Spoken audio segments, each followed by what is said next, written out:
rolling. So anything is possible when you have live broadcast, right? You're 100% correct, and that's part of the fun of being live. Absolutely. Yeah, it's like it. Well, in the sports industry, once the whistle blows, right, and especially if you're on the management side of it, you're right, and you're just rolling with it. You're just putting out fires the entire time.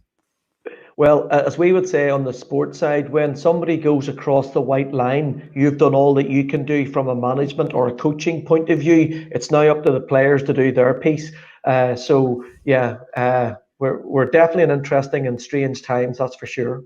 Yeah, so it's just you got to keep the season ticket holders and the sponsors happy, and buy a round of beers when things go wrong. Yeah, I mean, I think this is definitely interesting times, as I say, that we're living in. But I think sometimes this gives us an opportunity just to almost take a step back and take a deep breath.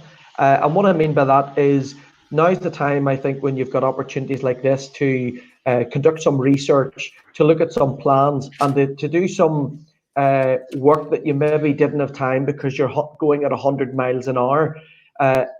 And I think planning and strategic planning is absolutely important. So I think what I would be saying to sports organizations, especially during these times, is now's the time to really do that research. Now's the time to plan, because at some stage, this will, we will start to come out of it, whenever that may be. But it's those sports organizations that will be well prepared, or the ones that will be out of the traps early. So these are good times to do that, to get the plans in place. Absolutely. But before we even go any further, I have to do a proper introduction to you and for you. Right? So, Geoff, you and I have been trying to connect for a while now. Did I pronounce your first name right, by the way? Yeah, it's Geoff. The American way would be Jeff. Yeah, I know. It's just, the European way. Well, I love it, by the way. Just throw an extra F in there and a G, and it looks great. So, Geoff Wilson, you are the international man of mystery in sports. You are a senior executive level consultant in the industry with FIBA and with FIFA and the NGBs, and you have your finger on the pulse of what's happening now within the Olympic movement and everything else. So I just want to thank you for being, and I'm glad we're able to connect after 6 months or whatever. And I don't think there's more of a timely day than right now with what's happening, especially with all the rumor mills going on that Japan is getting shifted over a year. But I really want you to talk about that right now, because I think that's front and center with us in the sports industry. What's your thoughts? What are you hearing about the Olympics being shifted, Summer Olympics being shifted over in Japan, and what's kind of the census in the environment? Yeah, I mean, there's a lot of talk that probably within the next week, if not even less, that the Olympics will probably be moved. If you look at all the other sports, for example, the Euros, so UEFA would run the Euros, which also runs the Champions League. So the Euros have already shifted to next year. And that, when you start to see major competitions, major tournaments like the Euros already shifting, that gives an indication of what's happening or what's going to happen within the sports organization. I think what we will find is the majority of those huge events that are happening in the summer will try and shift it either to the autumn, or I would have thought sometime next year. And that's really to protect everything from the income to protecting the actual event themselves. I think what I'm seeing at the minute is a little bit of an interesting, where people are moving to digital activity, so specifically the likes of esports, and they're trying to see if people will get their sporting fix through the likes of digital platforms, esports, etc., etc. So I think that's an interesting interesting space to look out for. So what happens then if well, I agree with you on the digital side of it, and it definitely is some good peripheral programming, but that's only a Band-Aid for now. But what happens if the Summer Olympics is shifted for 1 year? What happens with the scheduling in in soccer? What happens with basketball? Yeah, I mean, very interesting conversation. I think, from my point of view, people understand that the coronavirus 19 has hit us, and we've got to be responsive and be responsible individuals, as sports organizations. So I think the general public are seeing the shift to next year makes sense. I think what that means is for sports organizations currently, number one, how are they keeping their funding happening and the funding coming in for this current year? And those are between clubs, federations, and that's every aspect of, if you're a federation, making sure you're getting your elite programs in place, your grassroots programs in place during this time is very, very difficult, as well as bringing your income into those federations, and the same on the club side. So I think what we're seeing is, at the minute, it's a mass shutdown from sporting organizations. I think little to nothing will be done over the summer, and I think they will just shift all of the competition and tournament activity. They'll just shift it 1 year, and they'll start all of the new negotiations with broadcasters, etc., etc. For me, I don't think it's going to be a massive uh, move, because people are starting to see that happening, but because people understand, because of the virus, that has to happen.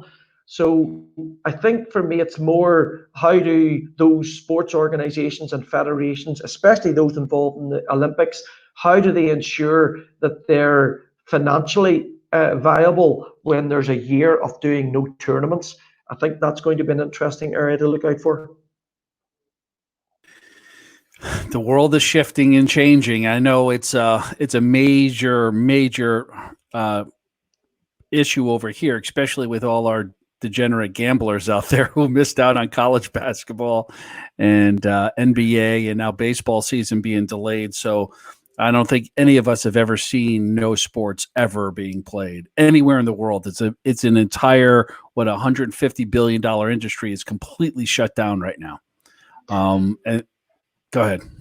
No, I agree. I think it has given a little piece of an opportunity for digital platforms. Let me talk about on the business side. So on the business side, there's more webinars being happened. There's more growth in e-learning. Coach education has been done online. So I think people are starting to think of new models, or to use maybe existing platforms greater. So I think that is one area that we're starting to see. On the participation side, as I was talking earlier, I do think that there's definitely an opportunity and growth in the area of fantasy gaming, on esports, on those type of activity. So that's giving a bit of a window for a growth in those sports. What I think will be interesting, again, if you take the traditional sports, we're going, many countries will be in lockdown. So how does that federation, how does that sport, whether you're basketball, soccer, American football, how do you transcend that into the home whenever people are actually sitting at home on lockdown? How are they keeping people active, but how are they keeping that sport front and center? And that's again where digital is playing a part as well. Yeah, I agree with you. I think this is a time too for the teams and for the leagues to really do these in-depth stories of all their athletes, not just their athletes, but behind the scenes people as well. So your strength and conditioning coaches, everybody that touches the organization in some way. I think now is the time to create these documentary style snack bite content that gives a deep look into it to keep your audience engaged. Like, what are players doing right now sitting at home, right? Well, that's right. And I think what's interesting, because you make a very valid point about the current players. And I think what I'm seeing is two broad areas. One, the players are being used as ambassadors to get out the message: stay at home, social distancing. And that's good, because as ambassadors and sports ambassadors, sport plays a part to get that message across for the health.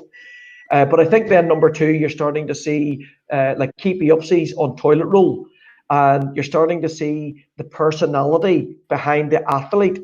So they're doing something that's maybe creating a new craze, and that digital content, I think, just gives you a glimpse into that athlete or those athletes. So I think that's quite interesting too. Yeah, it's cool. So, Geoff, let's take a step back in all of this.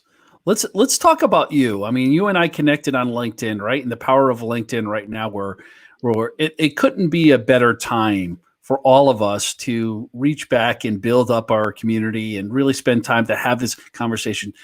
You and I couldn't find a time for the last 6 months, but somehow the last 2 weeks, we're sitting here in our pajamas talking. Right. You're absolutely 100% right, and this is the power. I mean, you're in America, I'm here in Northern Ireland, and what has brought us together is the industry of sport. And where there's a will, there's a way. I mean, when you reached out, and obviously I knew of you and all of the great work that you're doing. But what a great way when people are at home listening to this conversation and previous conversations, but being encouraged that sport has a role to play during especially these times. And we need people like you with this live activity to get that message across that where this is difficult, sport will bounce back. But when you're at home now, use sport. Use sport to keep healthy. Use sport to bring your family together. Go and put the basketball against the wall. Get up on your little skills if you're on the athletic side, and if you're on the business side, now's the time to do that research. Now's the time to think creatively and to think differently, and to where we can use those digital platforms. So sport has a part to play. Sport is definitely will be needed even more so in our global community, 100%. I totally agree with you on that one. There's no doubt about it. And between sport, music, food, you could say religion as well, those are the 4 or 5 pillars that connect all of us and bring our passion together. So even though we've never met before until this moment, except for digitally, I somehow feel like I've known you for 25 years. And do you know the best way I could put it? That is, I mean, I think my last count have been to 89 countries around the world on sports strategy, sports marketing. But we're in an area in sport, especially within the likes of soccer. People put a tattoo of the club on their arm, like Liverpool or Man United. You never seeing people putting a tattoo of AT&T on their arm. And that's because sport is fanatical. As you say, there's sport, music, religion, but sport is one of those platforms that is not only totally ingrained in who we are as individuals, but sport is where you can find a release. And in these times, this is where sport definitely will be playing its part. No, there's no doubt about that. And let's not forget food and booze too. That always is the best connector in the world. And please tell me that you guys still celebrated St. Paddy's Day over there. Well, do you know what? It was the most surreal St. Patrick's Day here. I mean, St. Patrick's Day is obviously a huge time here for us Irish. And I would say it was the most ghost-like St. Patrick's Day, because everybody was in essence 2 days before, the Irish government locked everybody in the house pretty much. But then you got the Irish humour, where what they did is they celebrated their own way digitally with their friends, hangouts, digital hangouts. So where there's a will, there's definitely a way, especially with us Irish. Absolutely. Boy, I would love to have seen some of those. But so talk about your career. Talk about, how did you get to this point? Like, what did you do after university? Were you on the coaching side or always been on the administration side? So good question. First of all, I would say I'm very much an average Joe. And if anybody's listening to this and wants to get a job in sport, whereas it is difficult, it's achievable. It is without doubt. Keep having that, real focus if you really want to get into sport, that relentless focus of doing that. So for me, I started, once I finished my university, I got a graduate job in British Telecom, which is similar to your AT&T. What I would say, first of all, it was at university that I was president of the society, organised different events, and it was there that was why I got the graduate job, not because of Geoff Wilson and my personality. It was because I had skills and abilities that I was learning at university. So if you have any students listening in on a regular basis, go and do things around the campus, and make sure you're building up that CV, because believe it or not, that's the things that people want to hear when you're being interviewed. So after BT, I worked there in the marketing department at British Telecom, and I got advice and help in a whole range of areas of marketing, everywhere from research to data to campaigns. And again, that's the second thing I would say to students. Don't just focus on one area like social media. Widen out your experience and make yourself really marketable as a real all-rounder. And that to me was really important. Why? Because in 2005, there was a job that came up as the head of marketing and communications at the Irish Football Association, or as you guys would say, soccer, in Belfast in Northern Ireland. And the reason why I got that job, again, not because of Geoff Wilson, was because of the breadth of experience that I had got at British Telecom. And in essence, what I did, brought that into the Irish FA, worked there for 10 years. And on the back of that, then I left in 2013 and set up my own consultancy. And now I work with UEFA in football, I work for FIFA in football, I work for FIBA in the World Basketball, work for the Basketball Champions League. I work for the Asian Football Confederation, and I work for Barcelona Football Club in their innovation hub. And where that sounds amazing, I never would have thought that would happen to me. But if you have a real relentless focus on wanting something, a job in sport, you can get it if you have a relentless focus. Widen out that CV, build that knowledge, but build the networks. Go to sports conferences, listen to podcasts, connect to people on LinkedIn, write your blogs, and get your thoughts across. Email people on a regular basis. Get your name out there. And for me, those are important things. Building in the sports industry. It is difficult, but it's an amazing industry and one that you can definitely break into. Yeah, there's no doubt about that. That's great advice. So let's shift gears. Let's talk about sports technology. And since you're right at you're right at that intersection of it, right? With the leagues, with the teams, with the national governing bodies, where do you see, and I deal with startups with GamePlanU, that's all we talk about within the wellness space, whether it's in the lifestyle, it's social media, it doesn't matter, but where do you see the biggest opportunities now for startups? Is it in the fan experience side of it on technology? Is it in the player development? Where in your opinion, are you hearing it and seeing it? So I see three broad areas. Number one is fan engagement. Number two is in player performance, so tracking systems. And number three is on stadium or administrative operations.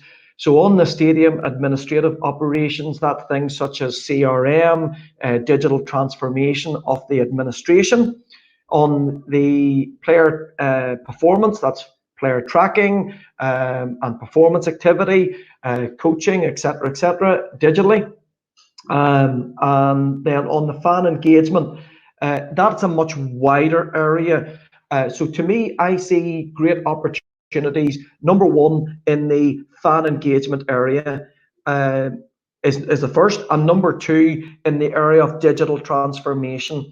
I'll not touch too much on digital transformation, but really taking a process internally and looking at digital to make sure that process is either reduced in time or there's some cost savings in there using digital over a traditional process. So I think that is one area that will happen with clubs and federations. They will be more digitally transformed.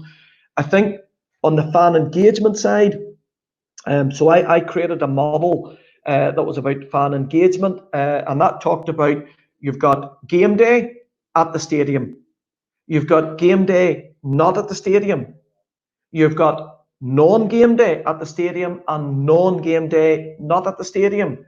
And I think for technology side, it's identifying where the key area is in those three quadrants, because most people will focus on game day at the stadium. So if you take it at American football, there might be 60,000 people, but there's maybe 1 million people on game day, but not at the stadium. So what are you doing to engage fans in that area, which there's more? And then you've got the other areas. What are you doing for fan engagement at the stadium, but not on game day? AR, VR regarding museum tours, stadium tours, or when you're not at the stadium and not at game day. So that's what are you doing specifically within the community type activity? So what I'm seeing is a lot of people getting into game day at the stadium and game day not at the stadium, OTT platforms. And so those are sort of two broad growth areas that I'm seeing. Without doubt, betting, fantasy gaming, esports are really driving sort of numbers. Probably esports in terms of online people watching, it's more in Asia than it would be in, for example, Europe. But we are starting to see augmented reality, virtual reality, and artificial intelligence really coming into play. To me, if I was to say something, I would say artificial intelligence is probably the one to really look out for. What are you seeing in it's amazing with the AI technology that's happening now. I mean, we're seeing that with even sponsor activation, being able to pick up logos and branding inside stadiums, scoring systems as well. So there's a lot of happening there. But that was fantastic. By the way, I didn't expect to hear all that. That was fantastic. I'm scribbling down notes, but what do you think for a lot of these MVPs and a lot of these startups are coming in with their front end and their back end? Teams and leagues seem to be pushing back because they have developers as well, nor do they want their fans to be able to have to go into another app. What are you seeing out there? Are these platforms needing to have API to come into it to fold into a current team or league's app? Is that what you're seeing more? Absolutely. As digital, the digital directors of the various sports organizations, they do not want eyeballs going away from their digital channels. They want eyeballs staying on their digital channels, and that would include their app, their website, etc., etc. I'm going to be maybe a little bit confrontational. Me as a digital person, you will have Facebook and you will have Twitter and Instagram. We've got to continue from marketing to engage in those areas. But me as a club, I don't want people, just solely focusing on these platforms. I want them to focus on my digital platforms. So how can they interact more on my digital platforms that I can break in with conversations? Maybe it's offers, members. So rather than shoot them away to Instagram and they live in Instagram land, I want them to live in my digital land. So what we're starting to see is more and more organizations are trying to embed the technology within the one app that keeps people within the app and within the digital sphere. That I think will get even more. For me personally, I think the future will be we'll all have a chip in our hand or in our head. I think that chip will be your ticket access to the game. It will be your passport. So, for example, if I, Geoff, I'm going to visit Rob yourself, I will go to the airport. My chip will say, passport, Geoff. He's going to visit Rob. I will go and see you. You and I will go to your local game. The chip, I will just go scan it. That will give me access. When I'm in the stadium, it will say, Geoff, you like burgers. So it will send to me on my app that burgers are only $1 and the closest burger place in the stadium is just around the corner. So I'll go, I'll buy, I'll show the thing that gets me a discount or some loyalty points. I'll take my food, I'll go into the stadium. When you score a goal or a touchdown, the chip inside will be linked to your health. I will get a connection to see what my heart rate is when we score a goal. And then I think outside of that, I can then go and buy a piece of merchandising using, again, so it's all cashless. And we can start to see that cashless coming into many sports organizations currently. So to me, that's what I see will happen in the future. It will be all technology, and that technology will be driven by big data and personalization. The amount of digital transactions will really give you a personalized data, personalized experience that will be you'll be able to really know who you are, where you are, what you're doing, what you like, and those marketing messages will be sent to you. I agree with you, but it also sounds like a Will Smith movie in the making. Do you know what? And somebody said I wrote a blog. You're absolutely right. I wrote a blog about this in 2016, and I spoke at a conference about it. And somebody asked the question, Geoff, how do you know that will happen? And my response was, well, number one, are you using credit cards more than cash now than you were 10, 15 years ago? Yes. Number two, does your dog have a chip under its rather than in the collar? And I happen to say it does. I say, starts in animals, it'll come to us. Well, just save me a part in that movie too. I want to be the guy sitting next to you drinking beer. Another round of beers for us here. Just take it off my wrist. I got this one. Hey, Geoff, I'm going to cut you loose because it sounds like dinner's ready over there in that household. I know. Do you know what? Isn't it so surreal whenever you're working from home? Because I've never had as many of my kids just pop in to a webinar, and I'm like, oh, sorry. But yeah, these are the times that we're living in. It's all good, man. And I said this yesterday on a podcast. Is I said the best thing about this whole thing, I get to see the inside of everybody's home. You're absolutely right. You're absolutely. Do you know what? At the very start, Rob, I knew about who you were, and you've got such a great following, and to be able to connect with you, and you do. I'm just looking with 28 minutes, and it feels as if we've been the best of friends. Why? Because of sport.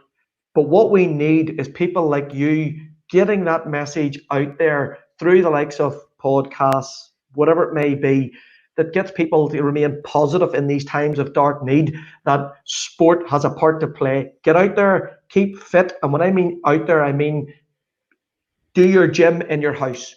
If you're out in the garden, go and hit a ball against. So it's all social distancing, but it's still sport that keeps the brain right. It's absolutely true. And I'm going to cut you loose on that one because I need to go get my brain right now after this one. And listen, it has been an unbelievable joy to talk to you, to meet with you, just your wealth of knowledge and your experience in this space. And we're very, very lucky to have you on. We're going to do this again. This is only the start, mister.